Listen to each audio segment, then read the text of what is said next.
বর্ষা আসতে না আসতেই শুরু হয়ে গেছে পেয়ারা গাছের গুটি কলম করা।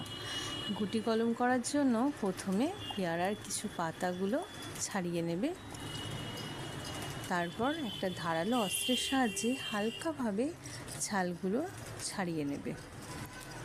খুব মন দিয়ে দেখবেন, আমি যেটুকু দেখলাম সেটুকুনি আপনাদের জানানোর চেষ্টা করব। তা যদি পারতাম তাহলে তো হয়েই যেত।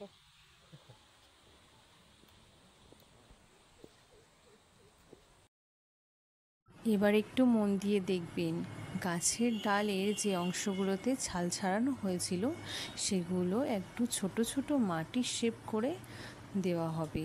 এবার এই মাটির শেপের ওপরেই প্লাস্টিক পেপার দিয়ে আর ওই যে পাটের দড়ি পাওয়া যায় সেটা দিয়ে সুন্দর করে বেঁধে দেবে।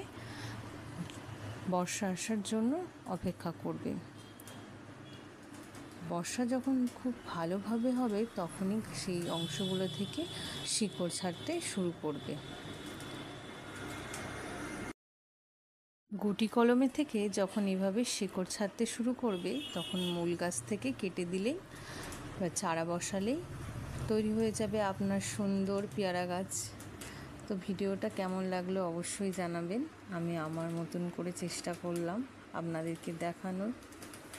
ধন্যবাদ সবাইকে।